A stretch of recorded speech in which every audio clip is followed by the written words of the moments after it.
Udara di ruang sidang terasa dingin, menusuk hingga ke tulang, seolah mencerminkan kekosongan yang kini bersarang di dada Kirana. Palu hakim telah diketuk, mengakhiri 8 tahun pernikahan yang ia kira akan abadi. Kirana, dengan mata sembab yang berusaha ia sembunyikan di balik kacamata hitam besar, melangkah keluar gedung pengadilan. Kakinya terasa berat, seolah setiap langkah menyeret beban tonton kenangan pahit. Ia bukan lagi Nyonya Daniel, melainkan Kirana, seorang janda di usia 32 tahun, dengan 2 anak kecil dan hati yang remuk redam. Di luar, mobil Daniel sudah menunggu. Ia berdiri di sampingnya, dengan senyum tipis yang selalu membuat Kirana muak. Senyum yang dulu ia anggap menawan, kini terlihat seperti topeng keangkuhan. Daniel, dengan setelan jas mahal yang selalu melekat sempurna di tubuhnya, tampak tidak terpengaruh sedikit pun oleh perpisahan ini. Seolah-olah, perceraian ini hanyalah formalitas kecil yang harus ia lalui sebelum melanjutkan hidupnya yang sempurna. Kirana tahu, Daniel sudah memiliki wanita lain, wanita yang lebih muda, lebih sesuai dengan ambisi sosialnya. Sudah selesai, kan? Suara Daniel memecah keheningan, nadanya datar, tanpa emosi. Aku harap kamu tidak akan menyulitkan lagi. Aku sudah cukup banyak mengeluarkan uang untuk pengacara. Kirana mengepalkan tangannya. Kata-kata itu, meskipun biasa, terasa seperti cambuk yang mengoyak luka. Ia ingin berteriak, ingin memaki, tapi lidahnya keluh. Ia hanya mengangguk, lalu berbalik, berniat memanggil taksi. Tunggu dulu, Kirana. Daniel memanggilnya. Kirana berbalik, menatapnya dengan tatapan kosong. Aku hanya ingin memastikan. Kamu baik-baik saja, kan? Maksudku, kamu tahu, tanpa aku kamu akan kesulitan. Senyum Daniel melebar. Kali ini lebih seperti seringai. Siapa yang mau janda sepertimu? Dengan 2 anak pula. Kamu tidak akan bisa apa-apa tanpaku. Ingat itu. Kata-kata itu menghantam Kirana seperti gelombang tsunami. Kamu tidak akan bisa apa-apa tanpaku. Kalimat itu bergema di benaknya, menggerogoti sisa-sisa harga dirinya. Sepanjang pernikahan mereka, Daniel selalu meremehkan ambisi Kirana. Ketika Kirana ingin melanjutkan kuliahnya yang sempat tertunda karena menikah muda dan memiliki anak, Daniel selalu berkata, "Untuk apa? Tugasmu di rumah, mengurus anak-anak. Aku yang mencari uang." Ketika Kirana mencoba menjual kue buatannya secara online, Daniel mencibir. "Hanya buang-buang waktu. Kue-kue murahanmu itu tidak akan menghasilkan apa-apa." Setiap ide, setiap mimpi Kirana, selalu dipatahkan oleh Daniel dengan dalih, "Demi kebaikan keluarga," atau "Kamu tidak realistis." Kini, setelah semua pengorbanan yang Kirana berikan untuk pernikahannya, setelah ia mengubur dalam-dalam impiannya demi menjadi istri dan ibu yang sempurna di mata Daniel, inilah balasan yang ia terima. Daniel berselingkuh dengan sekretarisnya, seorang wanita muda ambisius yang selalu memuja setiap kata-kata Daniel. Perselingkuhan itu bukan hanya menghancurkan hati Kirana, tetapi juga membuka matanya. Daniel tidak pernah melihatnya sebagai pasangan setara, melainkan sebagai aksesoris, sebagai pelayan, sebagai seseorang yang bisa ia kendalikan. Air mata yang Kirana tahan sejak pagi akhirnya tumpah ruah. Ia tidak peduli jika Daniel melihatnya, tidak peduli jika orang-orang di sekitar memperhatikannya. Rasa sakit itu terlalu besar. Ia merasa seperti pecundang, seperti sampah yang dibuang begitu saja setelah tidak lagi berguna. Kata-kata Daniel terus berputar di kepalanya. "Siapa yang mau janda sepertimu?" Ia berhasil memanggil taksi dan segera masuk. Sepanjang perjalanan pulang, ia hanya bisa menangis dalam diam, membiarkan air mata membasahi pipinya. Rumah yang dulu ia penuhi dengan tawa dan kehangatan kini terasa dingin dan kosong. Foto-foto pernikahan yang terpajang di dinding seolah mengejeknya. Ia melihat wajahnya yang tersenyum bahagia di samping Daniel. Wajah yang kini terasa asing. Anak-anaknya, Bima yang berusia 6 tahun dan Luna yang berusia 4 tahun, sedang bermain di ruang keluarga. Mereka adalah satu-satunya alasan Kirana masih bernapas. Melihat senyum polos mereka, hati Kirana sedikit teriris. Ia telah gagal sebagai istri, tapi ia tidak boleh gagal sebagai ibu. Malam itu, setelah anak-anaknya tertidur, Kirana duduk sendirian di ruang tamu yang gelap. Ia memegang sebuah album foto lama. Di dalamnya ada foto-foto masa mudanya, saat ia masih kuliah, penuh semangat dan impian. Ada foto dirinya saat memenangkan lomba menulis cerpen. Ada foto saat ia menjadi ketua organisasi mahasiswa. Ia ingat betapa ia dulu ingin menjadi seorang penulis sukses. Seorang wanita mandiri yang bisa menginspirasi orang lain. Tapi semua itu terkubur di bawah tumpukan cucian, resep masakan, dan jadwal sekolah anak-anak. Tiba-tiba, pandangannya tertuju pada sebuah foto kecil. Itu adalah foto dirinya dengan ibunya, yang sudah meninggal beberapa tahun lalu. Ibunya selalu mengajarkan Kirana untuk tidak pernah menyerah, untuk selalu bangkit dari setiap keterpurukan. Kirana, jangan biarkan siapapun meremehkanmu. Kamu punya kekuatan yang luar biasa di dalam dirimu, kata ibunya suatu kali. Kata-kata Daniel kembali terngiang. Kamu tidak akan bisa apa-apa tanpaku. Namun kali ini, kata-kata itu tidak lagi menghancurkan.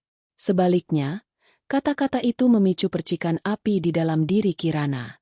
Api kemarahan, api dendam, tapi juga api tekad yang membara. Dendam positif.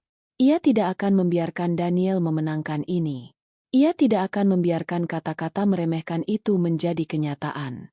Ia akan membuktikan, bukan hanya kepada Daniel, tapi terutama kepada dirinya sendiri, bahwa ia bisa.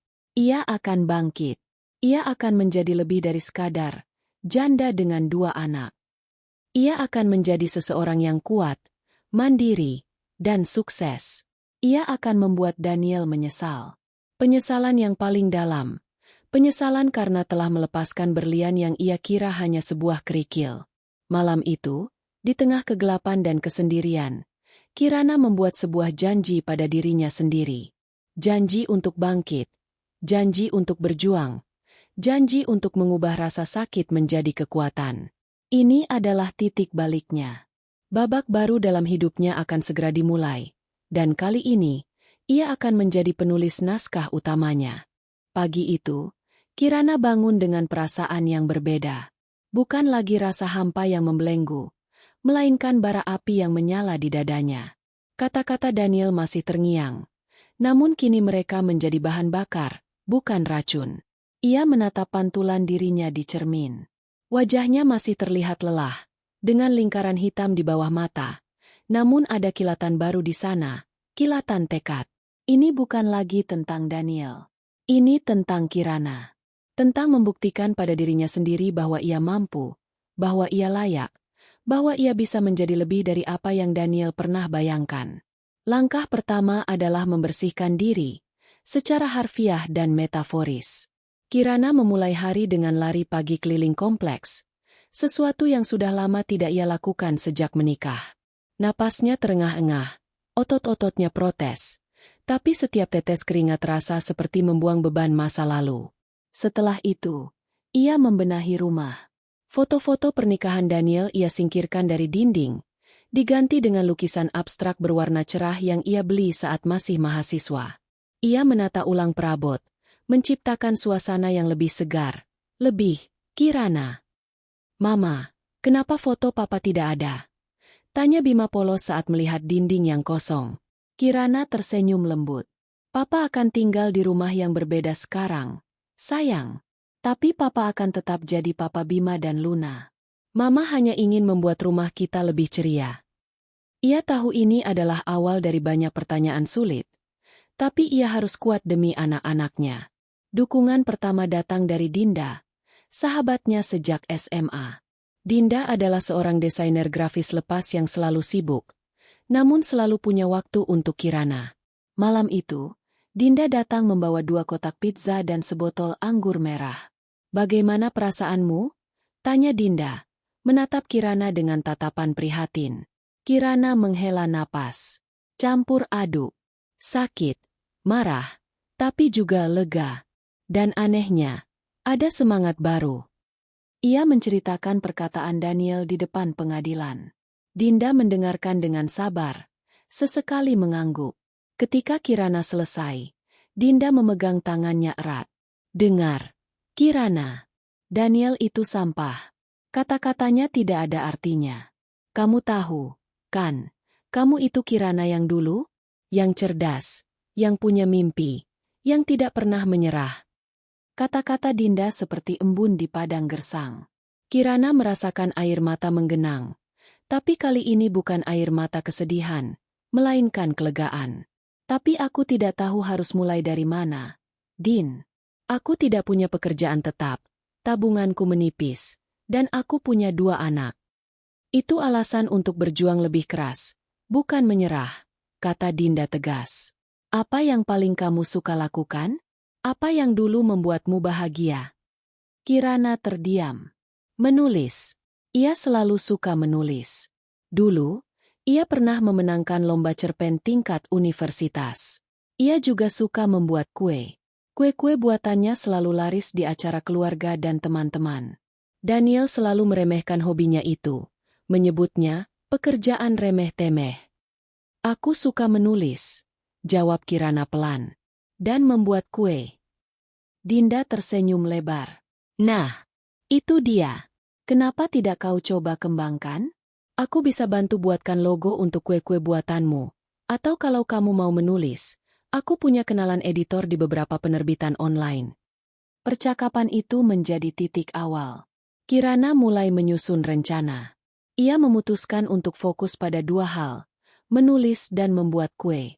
Untuk menulis, ia mulai mencari platform blog gratis dan mencoba menulis ulang cerpen-cerpen lamanya, memperbarui gaya bahasanya. Ia juga mulai menulis artikel lepas tentang parenting dan gaya hidup, memanfaatkan pengalamannya sebagai ibu. Untuk kue, ia memulai dari yang kecil. Dengan sisa uang yang ia miliki, ia membeli bahan-bahan dasar dan membuat beberapa jenis kue kering favorit anak-anaknya. Ia memotret kue-kue itu dengan ponselnya, lalu mengunggahnya ke media sosial pribadinya, menawarkan kepada teman-teman terdekat. Tantangan pertama segera datang. Model. Uang yang ia miliki sangat terbatas. Ia harus pintar-pintar memutar otak. Ia hanya bisa membeli bahan dalam jumlah kecil, dan setiap pesanan harus dihitung dengan cermat agar tidak merugi. Anak-anaknya juga membutuhkan perhatian penuh. Seringkali, ia harus memanggang kue di tengah malam setelah Bima dan Luna tertidur, atau menulis artikel saat mereka sedang tidur siang. Mama, kenapa Mama tidak tidur? Tanya Bima suatu malam, terbangun dari tidurnya. Kirana tersenyum, mengelus rambut putranya. Mama sedang bekerja, sayang, supaya kita bisa punya banyak uang untuk beli mainan baru.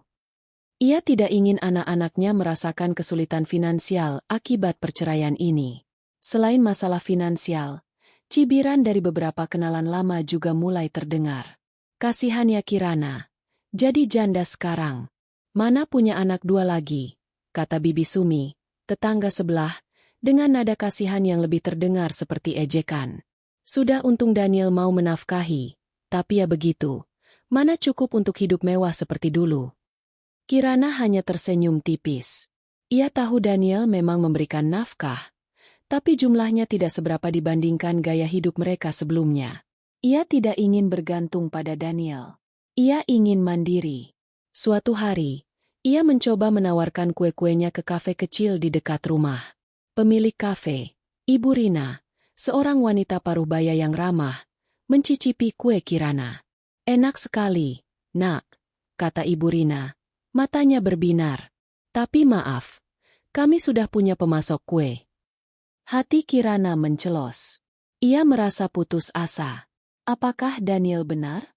Apakah ia memang tidak akan bisa apa-apa? Namun, saat ia berjalan pulang, kata-kata ibunya kembali terngiang. Jangan biarkan siapapun meremehkanmu. Dan kata-kata Daniel, kamu tidak akan bisa apa-apa tanpaku. Ia tidak akan menyerah. Kegagalan ini hanyalah batu sandungan. Ia akan mencari cara lain. Ia akan mencoba kafe lain, atau pasar online yang lebih besar. Ia akan terus menulis, terus belajar. Ia ingat bagaimana dulu ia bisa menyelesaikan skripsi yang tebal sendirian. Bagaimana ia bisa mengurus rumah tangga dan anak-anak nyaris tanpa bantuan.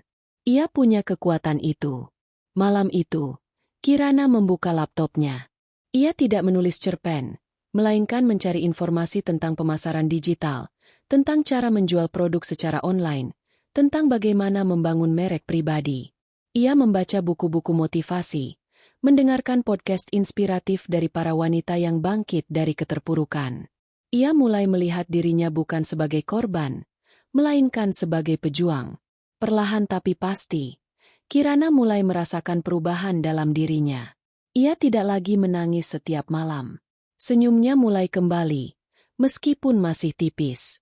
Ia mulai menemukan kembali dirinya yang hilang, Kirana yang ambisius, yang kreatif, yang tidak takut menghadapi tantangan. Tekadnya semakin membara, mengubah setiap hinaan menjadi motivasi, setiap air mata menjadi kekuatan. Ia tahu jalan di depannya masih panjang dan berliku, tapi ia siap untuk melangkah. Ia akan membuktikan kepada dunia, dan terutama kepada Daniel, bahwa janda dengan 2 anak ini bisa melakukan segalanya. Beberapa minggu berlalu sejak Kirana memutuskan untuk bangkit. Rutinitas barunya sungguh melelahkan. Pagi hari ia mengurus anak-anak, menyiapkan sarapan dan mengantar Bima ke sekolah. Siang hari, saat Luna tidur siang, ia akan memanggang kue atau menulis artikel. Malam hari, setelah anak-anak tidur, ia kembali ke laptopnya, belajar tentang pemasaran online, atau mencoba menulis cerpen. Tidurnya hanya beberapa jam, dan seringkali ia merasa seperti zombie. Namun, setiap kali rasa lelah itu datang, ia akan memejamkan mata dan membayangkan wajah Daniel, membayangkan senyum meremehkan itu, dan seketika semangatnya kembali menyala.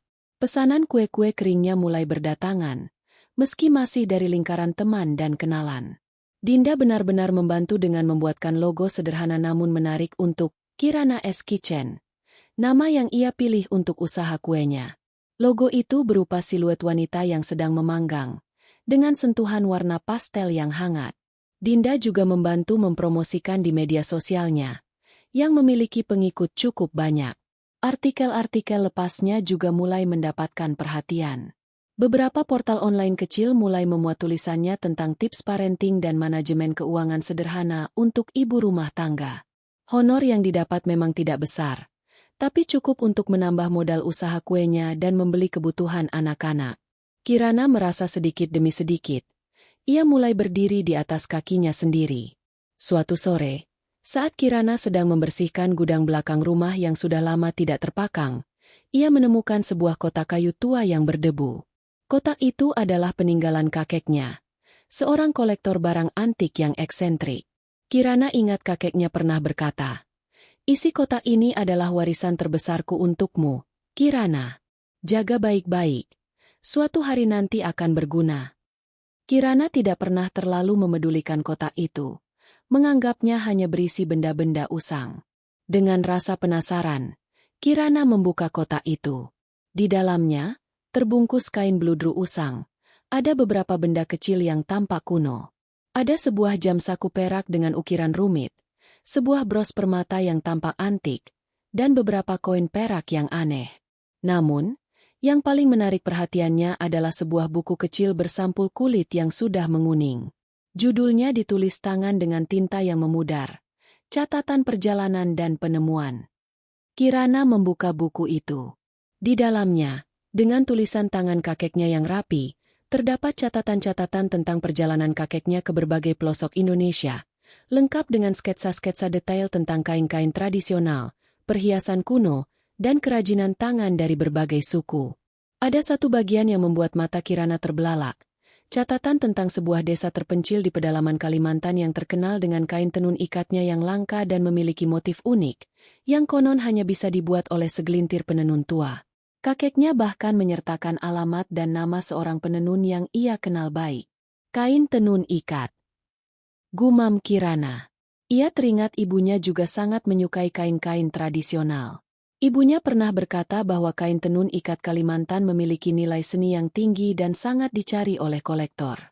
Malam itu, Kirana tidak bisa tidur. Pikirannya dipenuhi dengan catatan kakeknya. Mungkinkah ini peluang tak terduga yang ia butuhkan? Sebuah ide gila melintas di benaknya.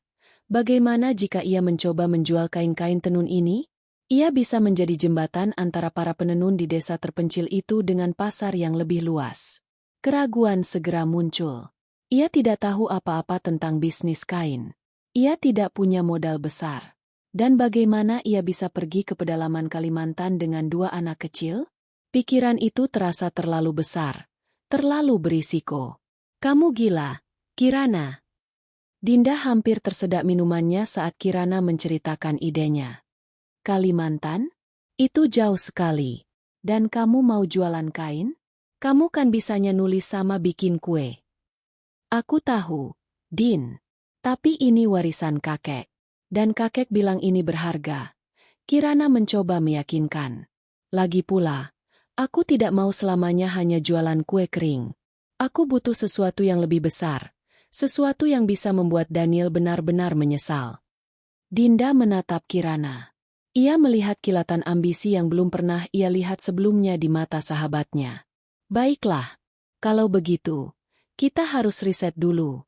Jangan langsung nekat. Kirana dan Dinda mulai melakukan riset. Mereka mencari informasi tentang kain tenun ikat Kalimantan, harganya di pasar, dan siapa saja yang menjadi target pasarnya. Mereka menemukan bahwa kain tenun ikat yang disebutkan kakeknya memang sangat langka dan memiliki nilai jual tinggi di kalangan kolektor dan desainer busana etnik. Permintaan cukup tinggi, namun pasokan terbatas karena kesulitan akses dan jumlah penenun yang semakin sedikit. Ini bisa jadi emas, Kirana, kata Dinda. Matanya berbinar. Tapi risikonya juga besar. Kamu harus ke sana sendiri, menemui para penenun itu. Dan kita tidak tahu apakah mereka masih ada atau mau bekerja sama. Kirana menarik napas dalam-dalam. Ini adalah momen krusial. Ia bisa memilih jalan aman, terus berjualan kue dan menulis artikel. Atau ia bisa mengambil risiko ini, melangkah keluar dari zona nyamannya, dan mengejar peluang yang mungkin mengubah hidupnya. Kata-kata Daniel kembali berputar. Kamu tidak akan bisa apa-apa tanpaku. Aku akan pergi, kata Kirana. Suaranya mantap. Aku akan pergi ke sana. Aku harus mencobanya. Dinda terkejut, namun kemudian tersenyum bangga. Aku akan membantumu mengurus anak-anak selama kamu pergi. Dan aku akan bantu cari pembeli potensial di Jakarta. Dengan bantuan Dinda, Kirana mulai merencanakan perjalanannya. Ia menjual beberapa perhiasan lamanya yang tidak terpakai untuk mendapatkan modal awal. Ia juga menghubungi kenalan kakeknya yang masih hidup, seorang kolektor barang antik tua bernama Pak Harun. Pak Harun, yang mengenal baik kakek Kirana, sangat antusias mendengar niat Kirana. Kakekmu itu orang hebat, nak, kata Pak Harun saat Kirana menemuinya. Ia punya mata tajam untuk melihat nilai seni yang tersembunyi. Kain tenun dari desa itu memang luar biasa. Langka dan punya cerita. Kalau kamu bisa mendapatkannya, itu akan jadi investasi yang sangat bagus. Pak Harun tidak hanya memberikan informasi, tetapi juga memberinya sebuah surat rekomendasi untuk penenun yang disebutkan dalam buku kakeknya, seorang wanita tua bernama Nenek Sari. Surat itu, kata Pak Harun, akan membuka pintu bagi Kirana. Langkah pertama yang berani telah diambil. Kirana memesan tiket pesawat ke Kalimantan. Ia tahu ini bukan perjalanan mudah. Ia akan meninggalkan anak-anaknya untuk pertama kalinya dalam waktu yang cukup lama. Hatinya terasa berat, tapi tekadnya lebih kuat. Ini adalah kesempatan untuk membuktikan bahwa ia bukan hanya seorang janda yang patah hati, melainkan seorang wanita yang berani mengambil risiko, yang mampu melihat peluang, dan yang siap berjuang untuk masa depannya sendiri. Daniel mungkin mengira ia telah membuang Kirana, tapi ia tidak tahu bahwa ia justru telah melepaskan seekor burung yang kini siap mengepakkan sayapnya menuju langit yang lebih tinggi. Perjalanan Kirana ke pedalaman Kalimantan adalah sebuah ujian. Setelah mendarat di bandara kecil, ia harus melanjutkan perjalanan darat yang panjang dan berliku, melewati jalanan tanah yang becek dan hutan lebat. Ponselnya seringkali kehilangan sinyal, membuatnya merasa terputus dari dunia luar, terutama dari anak-anaknya. Hatinya terasa perih setiap kali ia membayangkan Bima dan Luna yang mungkin merindukannya. Namun, ia terus mengingatkan diri, ini semua demi mereka, demi masa depan yang lebih baik. Akhirnya, setelah lebih dari 2 hari perjalanan, ia tiba di sebuah desa kecil yang tersembunyi di balik rimbunnya pepohonan. Desa itu tampak sederhana, namun aura ketenangan dan keasliannya begitu terasa. Dengan bantuan seorang pemuda desa yang ia temui di perjalanan, Kirana berhasil menemukan rumah Nenek Sari, penenun yang disebutkan kakeknya. Nenek Sari adalah seorang wanita tua dengan rambut putih yang diikat rapi dan mata yang memancarkan kebijaksanaan. Ia duduk di depan alat tenun tradisional. Jemarinya bergerak lincah merangkai benang-benang menjadi motif yang indah. Kirana menyerahkan surat rekomendasi dari Pak Harun. Nenek Sari membaca surat itu perlahan, lalu menatap Kirana dengan senyum tipis. "Cucu dari Tuan Harun rupanya," kata Nenek Sari. Suaranya lembut namun penuh wibawa. "Kakekmu adalah orang baik. Ia sangat menghargai tenun kami." Kirana menjelaskan niatnya untuk membantu memasarkan kain tenun ikat mereka ke kota. Ia berbicara tentang keindahan dan nilai seni kain-kain itu, dan bagaimana ia ingin membantu melestarikan tradisi ini. Nenek Sari mendengarkan dengan seksama. Setelah beberapa saat, ia mengangguk. "Kami memang kesulitan menjual kain-kain ini keluar. Sulitnya akses dan tidak adanya pembeli besar membuat banyak penenun muda beralih profesi," jelas Nenek Sari. "Jika kamu benar-benar ingin membantu, kami akan senang bekerja sama." Kesepakatan tercapai.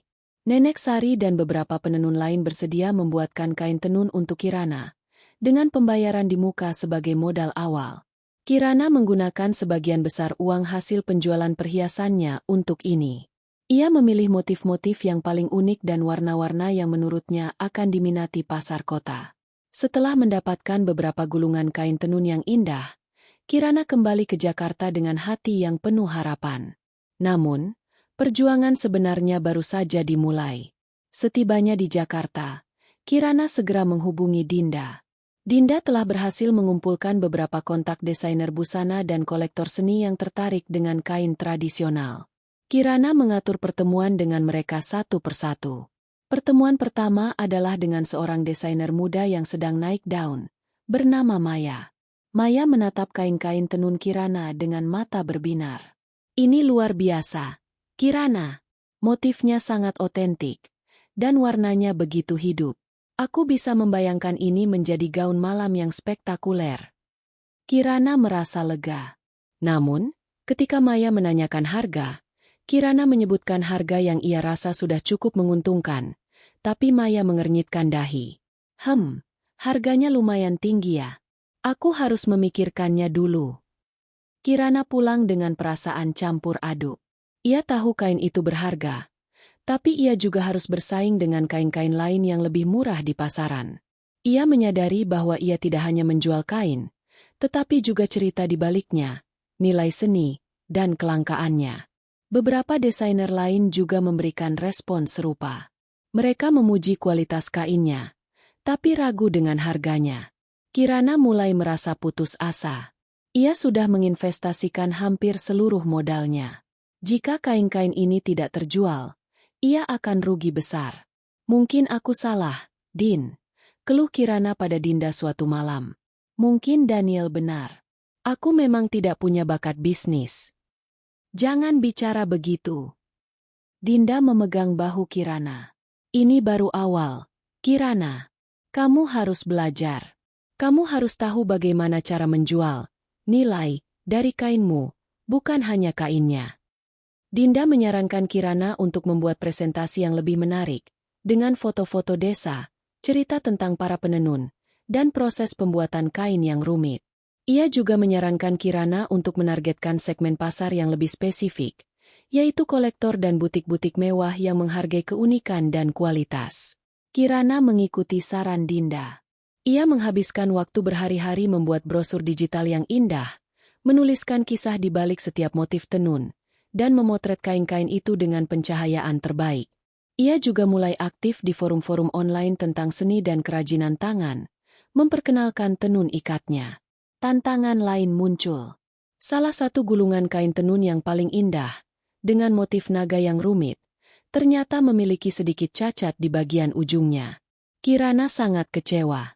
Ia merasa tidak enak hati jika menjualnya dengan harga penuh. Ia menghubungi Nenek Sari, yang dengan rendah hati meminta maaf dan menawarkan untuk menggantinya. Namun, Kirana tahu itu akan memakan waktu lama dan biaya pengiriman lagi. Ia memutuskan untuk belajar dari kesalahan. Ia tidak akan menjual kain yang cacat itu. Sebaliknya, ia memotong bagian yang cacat dan berpikir keras bagaimana memanfaatkan sisa kain yang masih bagus. Ide muncul. Ia bisa membuat produk turunan dari sisa kain itu, seperti dompet kecil, sarung bantal dekoratif, atau aksesoris fashion. Ini akan menjadi cara untuk mengurangi kerugian dan memperluas lini produknya. Kirana mulai mencari penjahit lokal yang bisa membantunya. Ia menemukan seorang penjahit rumahan bernama Ibu Ani, yang sangat terampil dan teliti. Kirana mendesain sendiri produk-produk kecil itu, memastikan setiap potong kain tenun digunakan secara maksimal. Perlahan, usaha Kirana mulai menunjukkan titik terang. Seorang kolektor seni ternama, Pak Wijoyo, tertarik dengan presentasi Kirana. Ia membeli 2 gulungan kain tenun dengan harga yang sesuai. "Saya melihat potensi besar di sini, Nak," kata Pak Wijoyo. "Kain-kain ini adalah harta karun budaya kita." Dari situ, kabar mulai menyebar. Butik-butik kecil yang fokus pada produk etnik mulai menghubungi Kirana. Produk-produk turunan dari sisa kain juga laris manis di pameran kerajinan tangan lokal. Kirana bahkan mulai mendapatkan pesanan dari luar kota. Jam kerjanya semakin panjang. Ia seringkali baru bisa tidur setelah pukul 2 pagi, dan harus bangun lagi pukul 5 untuk mengurus anak-anak. Ada kalanya ia merasa sangat lelah hingga ingin menyerah. Pernah suatu malam, ia tertidur di depan laptopnya, dan Bima menemukannya di pagi hari, menyelimutinya dengan selimut tipis. "Mama capek?" tanya Bima dengan mata polos. Kirana memeluk putranya erat. "Tidak, sayang. Mama tidak capek. Mama hanya sedang berjuang untuk masa depan kita." Momen-momen seperti itulah yang memberinya kekuatan. Ia melihat dirinya di cermin. Wajahnya memang masih terlihat lelah, tapi ada cahaya di matanya yang tidak pernah ada saat ia bersama Daniel. Ia menjadi lebih tangguh, lebih cerdas dalam mengambil keputusan, dan lebih berani menghadapi risiko. Ia belajar tentang negosiasi, tentang manajemen stok, tentang pentingnya membangun jaringan. Setiap kegagalan kecil, setiap penolakan, setiap masalah yang ia hadapi, menjadi pelajaran berharga yang membentuknya menjadi seorang pebisnis wanita yang kuat. Daniel mungkin mengira ia akan hancur tanpa dirinya. Tapi Kirana kini tahu, ia justru menemukan dirinya yang sebenarnya, yang jauh lebih kuat dan berani dari yang pernah ia bayangkan. Setiap benang tenun yang ia jual, setiap artikel yang ia tulis, adalah bukti bahwa ia tidak hanya bertahan, tetapi juga berkembang. Perjuangan ini adalah pengorbanan, ya, tapi juga investasi terbesar dalam hidupnya. Investasi pada dirinya sendiri. Waktu berlalu begitu cepat, seolah ikut berpacu dengan semangat Kirana yang tak pernah padam. Bulan demi bulan berganti, membawa serta perubahan signifikan dalam hidupnya. Kirana S. Tenun Galeri, nama baru yang ia berikan untuk usahanya, kini bukan lagi sekadar impian. Dari penjualan kain tenun ikat yang ia bawa dari Kalimantan, hingga produk-produk turunan seperti dompet dan tas tangan, semuanya laris manis. Butik-butik mewah di Jakarta mulai memesan dalam jumlah besar. Bahkan ada beberapa desainer internasional yang mulai melirik keunikan motif tenunnya. Artikel-artikelnya di blog dan portal online juga semakin banyak dibaca. Ia bahkan diundang menjadi pembicara di beberapa seminar tentang pemberdayaan wanita dan kewirausahaan. Kirana, yang dulu hanya seorang ibu rumah tangga yang diremehkan, kini dikenal sebagai Ratu Tenun yang sukses. Suatu sore, Kirana duduk di meja kerjanya, menatap laporan keuangan bulanan. Angka-angka di sana membuat matanya berkaca-kaca. Keuntungan bersihnya telah mencapai angka yang tak pernah ia bayangkan. Ini adalah hasil dari kerja kerasnya, air matanya, dan pengorbanannya. Ia telah mencapai target finansial pertamanya, bahkan jauh melampauinya. "Mama, lihat, aku dapat nilai bagus." Bima berlari menghampirinya, menunjukkan rapor sekolahnya. Kirana tersenyum, memeluk putranya erat. "Hebat, sayang. Mama bangga sekali." Ia menyadari, kesuksesan ini bukan hanya tentang angka di laporan keuangan, tapi juga tentang kebahagiaan anak-anaknya, tentang kemampuannya memberikan kehidupan yang lebih baik bagi mereka. Malam itu, setelah anak-anaknya tertidur, Kirana membuka laptopnya. Ia mencari-cari situs jual beli mobil. Sudah lama ia mendambakan sebuah mobil yang nyaman dan aman untuk mengantar anak-anak. Dulu, ia selalu mengandalkan Daniel atau taksi. Kini, ia ingin bisa bepergian dengan bebas, tanpa bergantung pada siapapun. Pandangannya tertuju pada sebuah SUV berwarna putih mutiara. Desainnya elegan, interiornya luas. Ia membayangkan Bima dan Luna duduk di kursi belakang, tertawa riang saat ia mengantar mereka ke sekolah atau liburan. Ini bukan hanya sekadar mobil, ini adalah simbol kemandiriannya. Ia segera menghubungi dealer dan mengatur janji temu. Beberapa hari kemudian, Kirana berdiri di depan mobil barunya. Kunci mobil terasa berat di tangannya, namun hatinya terasa ringan. Ini adalah pembelian simbolis pertamanya, sebuah penanda bahwa ia telah melangkah jauh dari masa lalu yang kelam. Ia tidak membeli mobil ini untuk pamer, melainkan sebagai pengingat akan perjuangannya, dan sebagai hadiah untuk dirinya sendiri atas semua kerja kerasnya. Perubahan gaya hidup Kirana mulai terlihat. Ia tidak lagi harus berhemat mati-matian. Ia bisa membeli kebutuhan anak-anak tanpa perlu melihat label harga. Ia bisa menyewa asisten rumah tangga untuk membantunya mengurus rumah dan anak-anak, memberinya lebih banyak waktu untuk fokus pada bisnis. Ia bahkan bisa menyisihkan sebagian uangnya untuk berinvestasi di properti. Namun, Kirana tetaplah Kirana yang rendah hati. Ia tidak melupakan dari mana ia berasal. Ia masih sering memanggang kue untuk anak-anaknya, dan ia masih suka menulis artikel di blog pribadinya, berbagi inspirasi tentang bagaimana bangkit dari keterpurukan. Ia juga tidak pernah lupa untuk berterima kasih kepada Dinda, yang selalu mendukungnya sejak awal. "Aku tidak percaya ini, Kirana," kata Dinda suatu hari, saat mereka makan siang di sebuah restoran mewah. "Dulu kita makan di warung pinggir jalan, sekarang kita di sini. Kamu benar-benar luar biasa." Kirana tersenyum. "Ini semua berkat dukunganmu juga, Din. Tanpamu, aku tidak tahu apa jadinya." Kabar tentang kesuksesan Kirana mulai menyebar luas. Tentu saja, kabar itu sampai juga ke telinga Daniel. Kirana mendengar desas-desus dari teman-teman lama yang masih berhubungan dengan Daniel. Mereka mengatakan Daniel terkejut, tidak percaya bahwa Kirana bisa sukses seperti ini. Beberapa bahkan mengatakan Daniel mulai menanyakan tentang Kirana, mencoba mencari tahu apa yang sebenarnya terjadi. Suatu malam, Kirana menerima pesan singkat dari nomor yang tidak dikenal. "Kirana, ini Daniel. Aku dengar kamu sukses sekarang. Selamat ya." Kirana membaca pesan itu, lalu menghapusnya tanpa membalas. Hatinya tidak lagi berdebar. Tidak ada amarah, tidak ada kesedihan. Hanya ada ketenangan. Ia tahu Daniel pasti menyesal. Tapi penyesalan itu sudah terlambat. Ia merefleksikan perjalanannya. Dari seorang wanita yang hancur dan diremehkan, ia kini menjadi seorang pengusaha sukses, seorang ibu yang mandiri, dan seorang wanita yang menemukan kembali harga dirinya. Kesuksesan ini bukan hanya untuk membuktikan kepada Daniel. Ini adalah untuk dirinya sendiri, untuk anak-anaknya, dan untuk semua wanita yang pernah diremehkan. Ia ingat kata-kata Daniel, "Kamu tidak akan bisa apa-apa tanpaku." Kini, ia tersenyum. Ia tidak hanya bisa, ia bahkan jauh lebih baik tanpa Daniel. Ia telah membangun kerajaannya sendiri, dengan tangannya sendiri, dengan keringatnya sendiri. Sentuhan kemewahan pertama ini adalah bukti nyata dari perjalanan panjangnya. Sebuah perjalanan yang baru saja dimulai, namun sudah menunjukkan hasil yang luar biasa. Kehidupan Kirana kini berputar di poros kesibukan yang menyenangkan. Hari-harinya dipenuhi dengan pertemuan bisnis, kunjungan ke butik-butik, koordinasi dengan para penenun di Kalimantan, dan tentu saja, peran utamanya sebagai ibu bagi Bima dan Luna.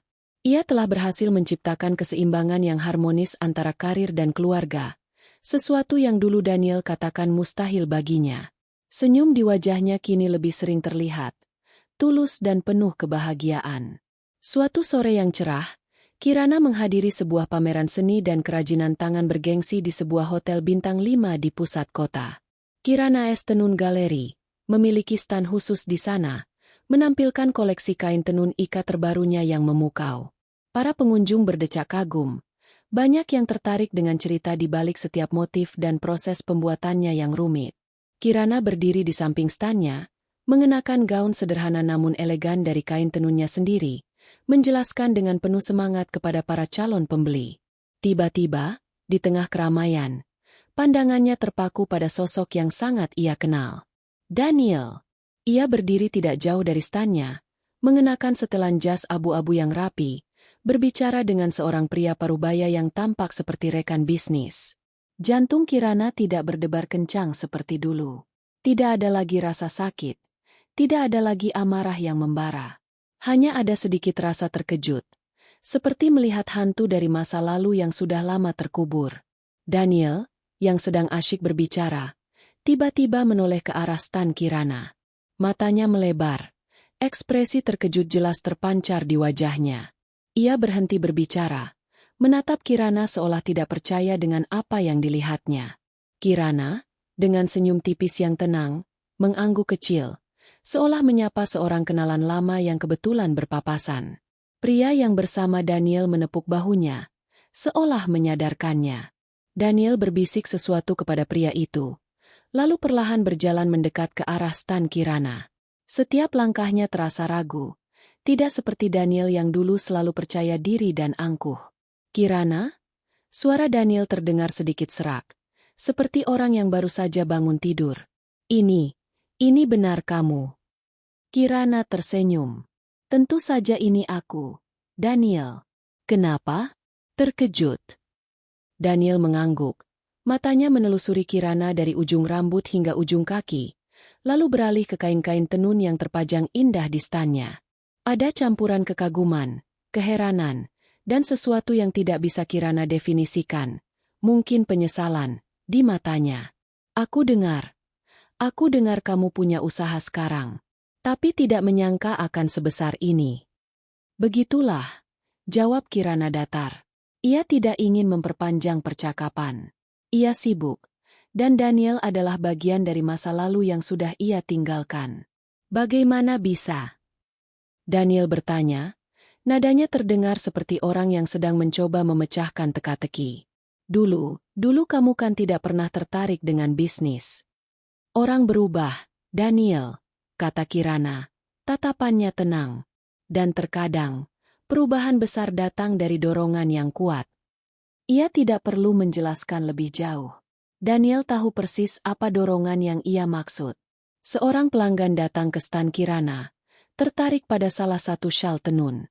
Kirana dengan profesional melayani pelanggan itu, menjelaskan detail produk dengan ramah.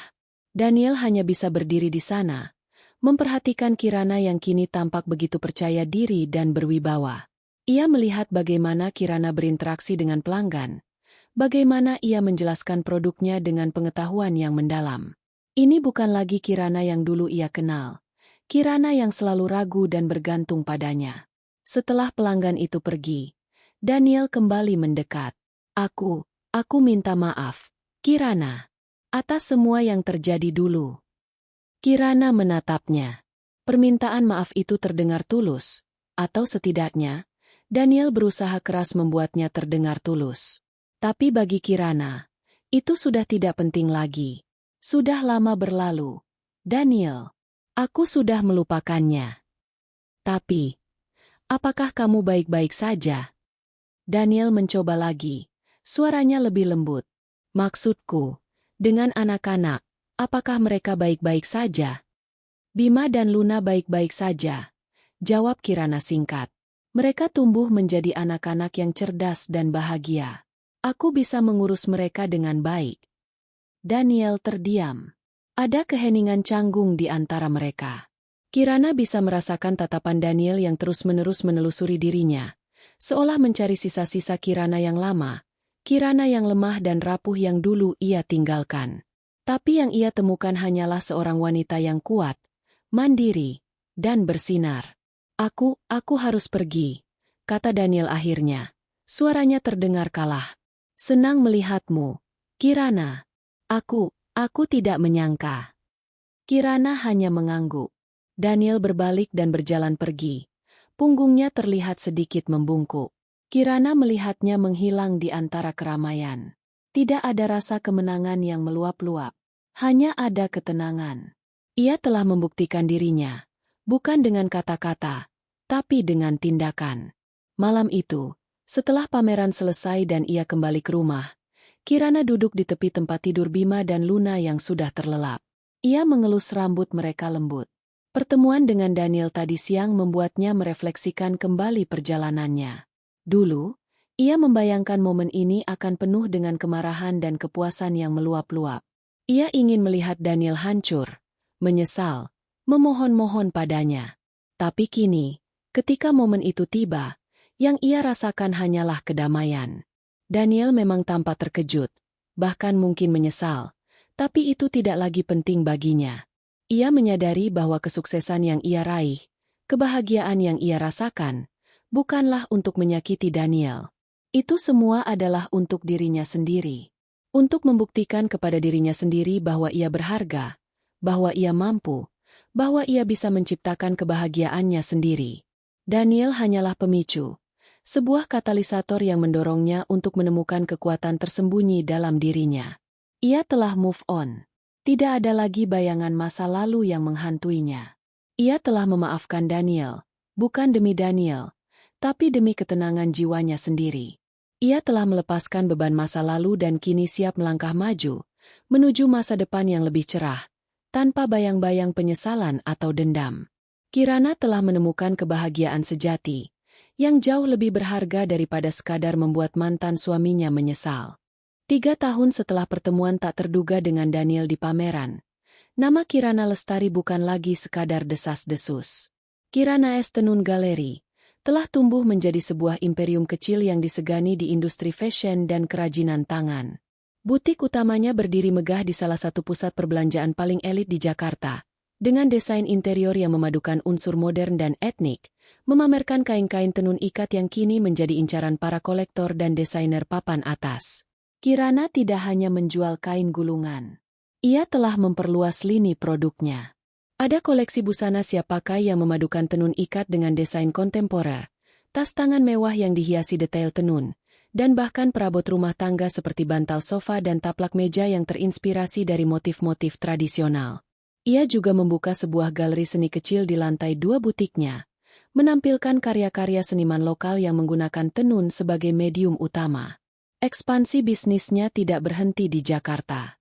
Kirana telah membuka cabang di Bali, destinasi wisata yang ramai dengan turis internasional, dan bahkan menjajaki pasar ekspor ke Eropa dan Amerika Serikat. Ia sering bepergian ke luar negeri, menghadiri pameran dagang internasional, menjalin kemitraan dengan desainer global, dan memperkenalkan kekayaan budaya Indonesia ke mata dunia. Puncak kejayaan Kirana ditandai dengan berbagai pengakuan publik. Ia dinobatkan sebagai pengusaha wanita inspiratif tahun ini oleh sebuah majalah bisnis terkemuka. Wajahnya terpampang di sampul majalah-majalah gaya hidup, menceritakan kisah perjalanannya dari seorang janda yang terpuruk hingga menjadi seorang taipan tenun. Ia diundang sebagai pembicara utama di berbagai konferensi internasional, berbagi pengalamannya tentang bagaimana mengubah passion menjadi profit, dan bagaimana melestarikan warisan budaya melalui bisnis. Saya tidak pernah menyangka akan sampai di titik ini, Kirana berkata dalam sebuah wawancara televisi nasional, dengan senyum ramah yang kini lebih percaya diri. Dulu, saya hanya ingin membuktikan kepada diri sendiri bahwa saya bisa. Tapi kini, saya menyadari bahwa kesuksesan ini adalah milik kita semua, milik para penenun di desa terpencil, milik budaya yang kita lestarikan. Kehidupan sosial Kirana juga berubah drastis. Lingkaran pertemanannya kini diisi oleh para pebisnis sukses, seniman, filantropis, dan individu-individu inspiratif lainnya. Mereka menghargai Kirana bukan karena kekayaannya, melainkan karena kecerdasan, ketangguhan, dan integritasnya. Dinda, tentu saja, tetap menjadi sahabat karibnya, kini menjabat sebagai direktur kreatif di Kirana S. Tenun Gallery, membantu Kirana mengembangkan desain-desain baru yang inovatif. Aku masih tidak percaya ini, Dinda sering berkata, menggelengkan kepala takjub. Dulu kita cuma bisa mimpi punya uang segini, sekarang kamu bisa beli apa saja. Uang itu alat, Din, jawab Kirana.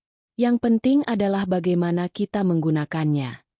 Dan Kirana menggunakan kekayaannya dengan bijak. Ia tidak hanya fokus pada keuntungan. Ia mendirikan sebuah yayasan nirlaba bernama Jejak Tenun Nusantara, yang bertujuan untuk memberdayakan komunitas penenun di daerah terpencil. Yayasan ini menyediakan pelatihan, peralatan modern, dan akses pasar yang lebih luas bagi para penenun, memastikan mereka mendapatkan harga yang adil untuk karya seni mereka. Ia juga membangun sekolah kecil dan klinik kesehatan di desa tempat Nenek Sari tinggal, meningkatkan kualitas hidup masyarakat di sana.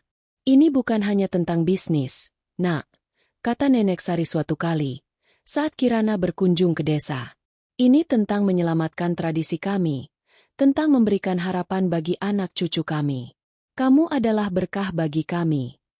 Kirana juga aktif dalam berbagai kegiatan sosial. Ia menjadi donatur tetap untuk panti asuhan dan rumah singgah.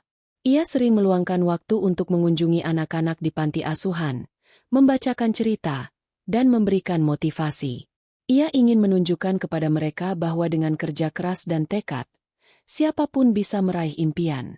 Daniel, yang kini semakin terpuruk dalam bisnisnya, seringkali mendengar kabar tentang Kirana dari berbagai media. Setiap kali ia melihat wajah Kirana di televisi atau majalah, hatinya terasa seperti diremas. Ia melihat senyum Kirana yang tulus, pancaran kebahagiaan di matanya, dan ia tahu bahwa semua itu adalah kebahagiaan yang seharusnya menjadi miliknya. Ia telah membuang Kirana, dan kini Kirana telah menjadi berlian yang bersinar terang. Kirana, di sisi lain, tidak lagi memikirkan Daniel. Pikirannya dipenuhi dengan rencana-rencana besar untuk masa depan bisnisnya, untuk yayasannya, dan untuk anak-anaknya. Ia telah mencapai puncak kejayaan, bukan hanya dalam hal finansial, tetapi juga dalam hal menemukan makna hidup dan memberikan dampak positif bagi orang lain. Ia adalah janda kaya raya, bukan hanya dalam arti materi, tetapi juga dalam arti jiwa yang kaya, penuh kasih, dan menginspirasi. Ini adalah babak terindah dalam hidupnya. Sebuah bukti nyata bahwa dari puing-puing kehancuran, bisa tumbuh keindahan yang tak terduga. Sementara Kirana menikmati puncak kejayaannya, hidup Daniel justru berbalik 180 derajat. Bisnisnya, yang dulu ia banggakan, kini berada di ambang kehancuran. Investasi-investasi yang ia lakukan dengan gegabah, didorong oleh keserakahan dan rasa percaya diri yang berlebihan, satu persatu mulai runtuh. Proyek-proyek besar yang ia tangani mengalami kegagalan, dan klien-klien penting mulai menarik diri.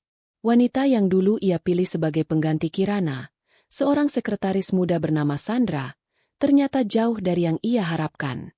Sandra, yang dulu memuja kekayaan dan status Daniel, kini mulai menunjukkan sifat aslinya saat badai finansial menerpa. Ia sering mengeluh, menuntut, dan akhirnya meninggalkannya begitu saja ketika Daniel benar-benar bangkrut. Daniel kini tinggal di apartemen sewaan yang jauh lebih kecil, dengan tumpukan tagihan yang tak mampu ia bayar. Mobil mewahnya telah disita, dan gaya hidup glamornya hanya tinggal kenangan.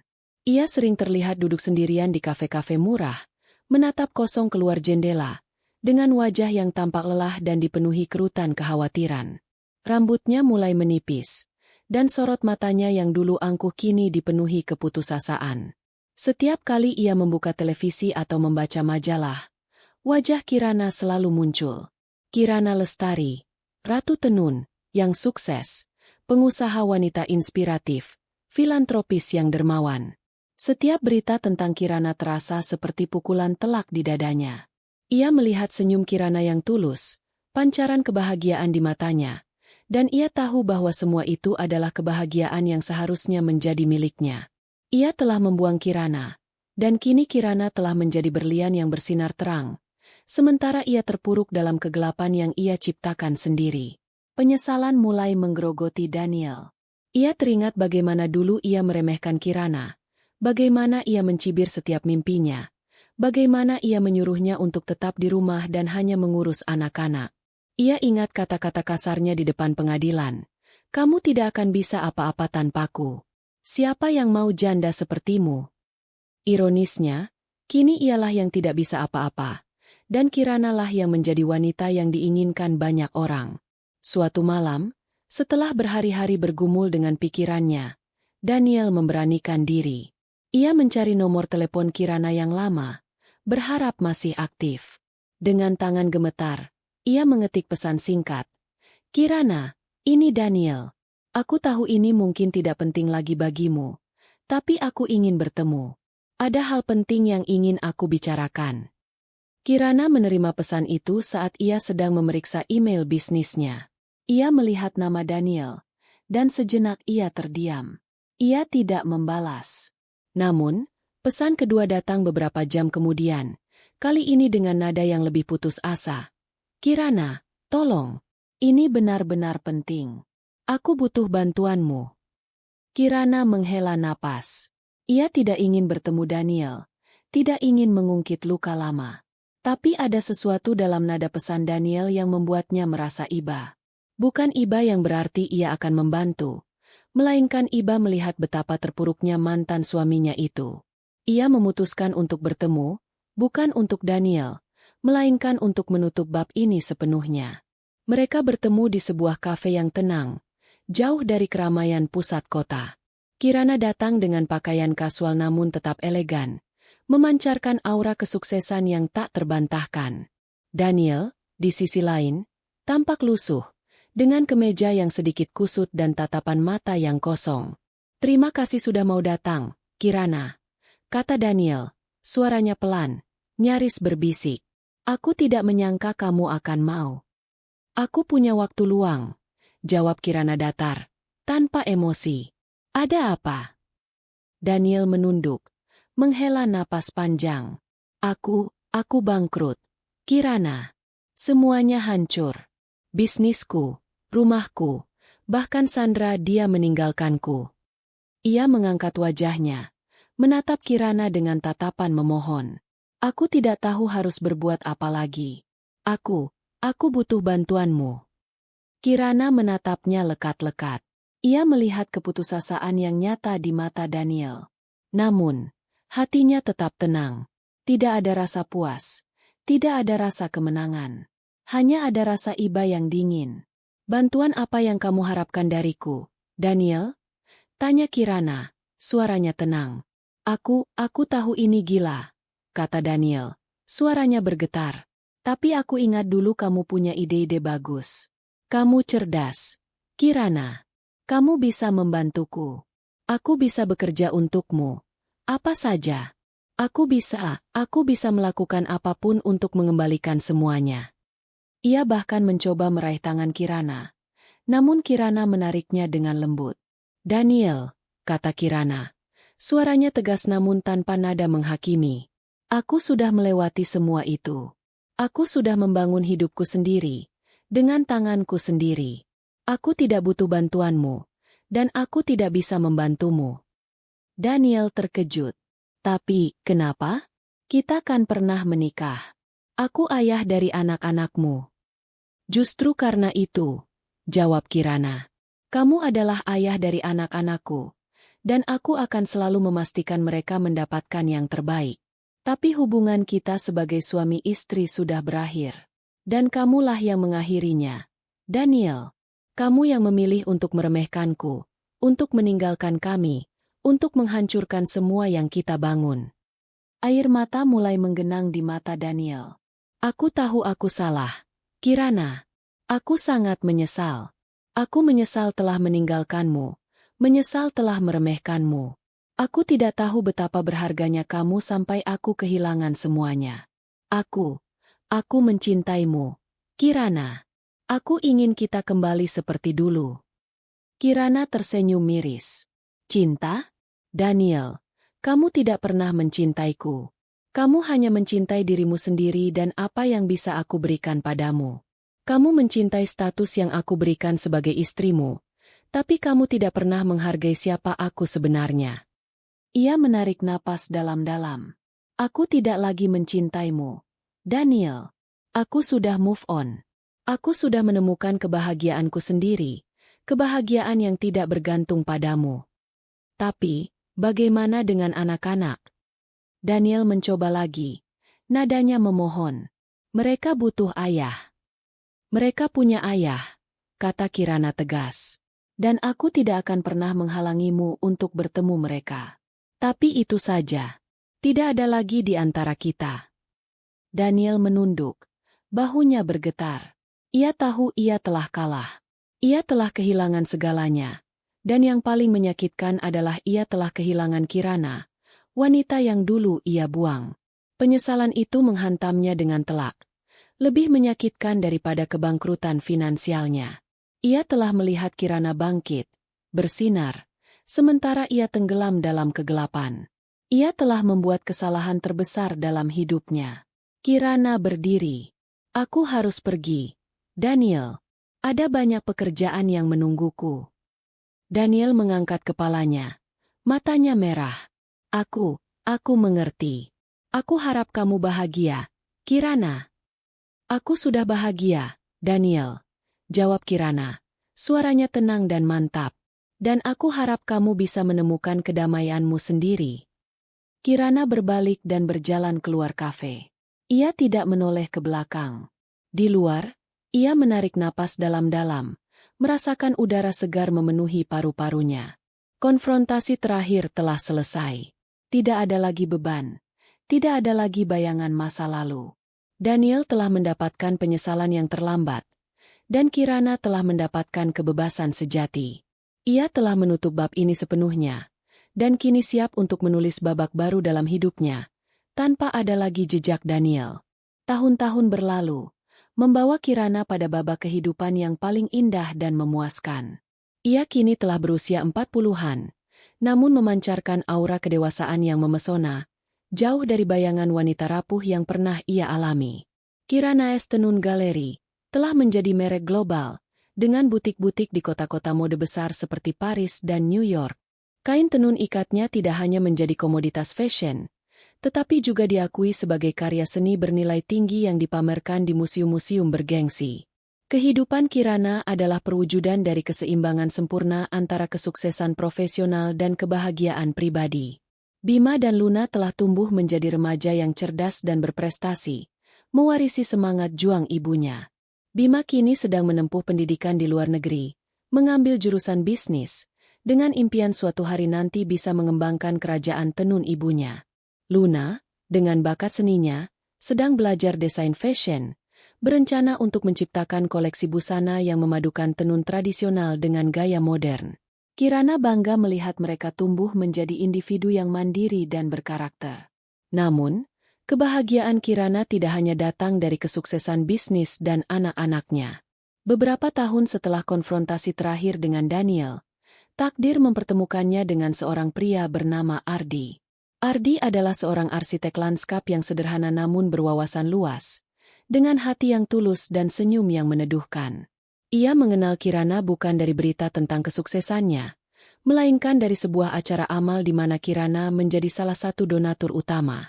Ardi menghargai Kirana apa adanya, mencintai semangatnya, dan mendukung setiap langkahnya tanpa pernah meremehkan. Hubungan mereka tumbuh perlahan, dibangun di atas fondasi rasa hormat, pengertian, dan cinta yang tulus. Ardi adalah kebalikan dari Daniel. Ia tidak pernah merasa terancam oleh kesuksesan Kirana, justru bangga dan mendukungnya sepenuhnya. Ia adalah sosok yang menenangkan, tempat Kirana bisa bersandar setelah hari yang panjang dan melelahkan. Kamu pantas mendapatkan semua ini, Kirana, kata Ardi suatu malam, saat mereka duduk di teras rumah Kirana yang kini lebih luas dan asri, menatap bintang. Kamu sudah berjuang sangat keras. Kirana tersenyum, menyandarkan kepalanya di bahu Ardi. Aku tidak pernah menyangka bisa merasakan kebahagiaan seperti ini lagi. Ardi, dulu, aku pikir hidupku sudah berakhir. Itu karena kamu tidak menyerah, jawab Ardi lembut. Kamu menemukan kekuatan dalam dirimu sendiri. Fokus Kirana kini tidak lagi pada masa lalu atau bayang-bayang Daniel. Pikirannya dipenuhi dengan rencana-rencana untuk masa depan. Ia terus mengembangkan yayasan, Jejak Tenun Nusantara, memperluas jangkauannya ke lebih banyak desa terpencil di seluruh Indonesia. Ia ingin memastikan bahwa warisan tenun tradisional tidak hanya bertahan, tetapi juga berkembang dan memberikan kesejahteraan bagi para penenun. Ia juga berencana untuk membangun sebuah pusat pelatihan dan riset tenun, tempat generasi muda bisa belajar dan berinovasi. Mama, aku ingin membuat gaun pesta dari tenun yang motifnya seperti ini. Luna menunjukkan sketsa desainnya suatu hari. Menurut Mama bagaimana? Kirana menatap sketsa itu dengan bangga. Itu ide yang brilian. Sayang, Mama yakin akan sangat indah. Ia tidak hanya menjadi ibu yang mendukung, tetapi juga mentor bagi anak-anaknya, membimbing mereka dengan kebijaksanaan yang ia dapatkan dari pengalaman pahitnya. Kirana juga sering diundang untuk berbicara di berbagai acara, dari forum bisnis hingga pertemuan komunitas wanita. Ia selalu menekankan satu hal, bahwa balas dendam terbaik bukanlah dengan menjatuhkan orang lain, melainkan dengan mengangkat diri sendiri. Jangan biarkan kata-kata meremehkan mendefinisikan siapa diri Anda. Ia sering berkata, biarkan itu menjadi bahan bakar untuk membakar semangat Anda, untuk membuktikan bahwa Anda lebih dari yang mereka kira. Kebahagiaan sejati dan kesuksesan adalah balas dendam yang paling manis. Kisah Kirana menjadi inspirasi bagi banyak wanita, terutama mereka yang pernah mengalami perceraian atau diremehkan. Pesan-pesannya tentang ketahanan, kemandirian, dan pentingnya mencintai diri sendiri bergema luas. Ia membuktikan bahwa gelar janda bukanlah akhir dari segalanya, melainkan bisa menjadi awal dari babak baru yang penuh potensi.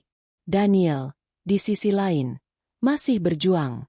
Ia sesekali mencoba menghubungi Kirana, namun Kirana selalu menolak, bukan dengan kebencian, melainkan dengan batasan yang jelas. Ia mendengar kabar bahwa Daniel akhirnya mendapatkan pekerjaan sebagai staf administrasi di sebuah perusahaan kecil, dengan gaji pas-pasan. Daniel telah kehilangan semua yang dulu ia banggakan, dan penyesalan itu terus menghantuinya. Ia melihat Kirana yang bersinar, dan ia tahu bahwa ia telah membuang permata yang tak ternilai harganya. Namun, Kirana tidak lagi memikirkan penyesalan Daniel. Ia telah menemukan kedamaian dalam dirinya sendiri. Ia telah memaafkan masa lalu, melepaskan beban dendam, dan fokus pada kebahagiaan yang ia miliki saat ini. Ia adalah wanita yang utuh, yang telah melalui badai dan keluar sebagai pemenang. Ia adalah janda kaya raya, bukan hanya karena harta yang melimpah, tetapi karena jiwa yang kaya, hati yang lapang, dan kebahagiaan sejati yang ia bangun dengan tangannya sendiri. Hidupnya adalah bukti nyata bahwa dari puing-puing bisa tumbuh sebuah mahakarya. Sinar matahari pagi menembus jendela kaca besar di kantor Kirana, menerangi deretan penghargaan dan foto-foto yang menghiasi dinding. Di salah satu foto, Kirana tersenyum lebar bersama para penenun dari desa di Kalimantan. Tangannya menggenggam erat kain tenun ikat yang baru selesai. Di foto lain, ia berdiri di samping Ardi, dengan Bima dan Luna yang kini sudah tinggi menjulang. Senyum bahagia terpancar dari wajah mereka berempat. Ini adalah potret kehidupannya kini, penuh warna, penuh makna, dan penuh cinta. Kirana duduk di kursi kebesarannya, menyeruput teh herbal hangat. Pikirannya melayang kembali ke masa lalu, ke hari di mana palu hakim diketuk, mengakhiri pernikahannya dengan Daniel. Ia ingat rasa sakit yang menusuk, kata-kata meremehkan yang Daniel lontarkan, dan malam-malam tanpa tidur yang dihabiskan dalam tangisan. Ia ingat bagaimana ia merasa hancur, tidak berharga, dan seolah tidak ada harapan lagi. Namun, dari puing-puing kehancuran itu, sebuah bara api menyala. Bara api tekad untuk membuktikan diri, bukan hanya kepada Daniel, tetapi terutama kepada dirinya sendiri. Ia memulai dari nol, dengan modal seadanya dan segudang keraguan. Ia berjualan kue kering dari dapur rumahnya yang sederhana, menulis artikel lepas di tengah malam, dan belajar mati-matian tentang dunia bisnis yang sama sekali asing baginya. Ia teringat penemuan kotak kayu tua peninggalan kakeknya, yang membuka pintu menuju dunia tenun ikat. Perjalanan berat ke pedalaman Kalimantan, negosiasi dengan Nenek Sari, dan perjuangan meyakinkan para desainer di Jakarta. Ada saat-saat ia ingin menyerah, saat rasa lelah menguasai, dan saat keraguan membisikkan kata-kata Daniel di telinganya. Kamu tidak akan bisa apa-apa tanpaku. Tapi ia tidak menyerah. Setiap kegagalan menjadi pelajaran. Setiap rintangan menjadi tangga. Ia belajar untuk mengelola bisnis, membangun jaringan, dan yang terpenting, ia belajar untuk percaya pada dirinya sendiri. Ia menemukan kekuatan yang tidak pernah ia duga ada di dalam dirinya. Kekuatan untuk bangkit, berinovasi, dan memimpin. Kirana S. Tenun Galeri tumbuh dari sebuah mimpi kecil menjadi merek global yang tidak hanya sukses secara finansial, tetapi juga memberikan dampak positif bagi ribuan orang. Pertemuan kembali dengan Daniel adalah momen yang tak terlupakan. Melihat Daniel yang terpuruk, dengan penyesalan yang jelas terpancar di matanya, seharusnya memberikan kepuasan yang meluap-luap. Namun, yang Kirana rasakan hanyalah ketenangan. Daniel telah mendapatkan apa yang ia tanam, dan Kirana telah menemukan kebahagiaan yang jauh lebih besar dari sekadar balas dendam. Ia menyadari bahwa kesuksesan sejati bukanlah tentang membuat orang lain menyesal, melainkan tentang menemukan kebahagiaan dan makna dalam hidup sendiri. Kini, Kirana adalah wanita yang utuh. Ia memiliki karir yang sukses, anak-anak yang berbakti dan berprestasi, serta pasangan hidup yang mencintai dan menghargainya apa adanya. Ia tidak lagi hidup dalam bayang-bayang masa lalu. Pikirannya dipenuhi dengan rencana untuk masa depan, mengembangkan yayasan, Jejak Tenun Nusantara, agar bisa menjangkau lebih banyak komunitas penenun, membangun pusat riset tenun untuk melestarikan dan mengembangkan teknik-teknik tradisional, dan terus menginspirasi wanita lain untuk mengejar impian mereka. Ia sering diundang untuk berbicara di berbagai forum, dan pesannya selalu sama. Hidup ini penuh dengan tantangan. Terkadang, kita akan jatuh. Terkadang, kita akan merasa tidak berharga. Tapi ingatlah, di dalam diri setiap wanita, ada kekuatan luar biasa yang menunggu untuk ditemukan. Jangan biarkan definisi orang lain membatasi potensi Anda. Ubah rasa sakit menjadi bahan bakar. Ubah kritik menjadi motivasi.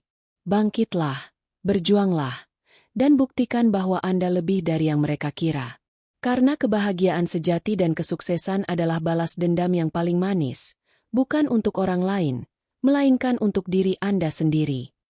Kisah Kirana Lestari adalah sebuah epilog yang menginspirasi. Ia adalah bukti hidup bahwa perceraian bukanlah akhir dari segalanya, melainkan bisa menjadi awal dari babak baru yang penuh potensi. Gelar, janda, yang dulu ia anggap sebagai stigma, kini menjadi simbol kekuatan, ketahanan, dan kemandirian. Ia bukan hanya janda kaya raya dalam arti materi, tetapi juga dalam arti jiwa yang kaya, hati yang lapang, dan kebahagiaan sejati yang ia bangun dengan tangannya sendiri. Masa depan terbentang luas di hadapannya, cerah dan penuh harapan. Kirana tersenyum, menatap foto keluarganya di meja. Ia telah menulis babak baru dalam hidupnya, sebuah kisah yang jauh lebih indah dan bermakna dari yang pernah ia bayangkan. Dan ia tahu, ini hanyalah awal dari petualangan-petualangan baru yang menanti.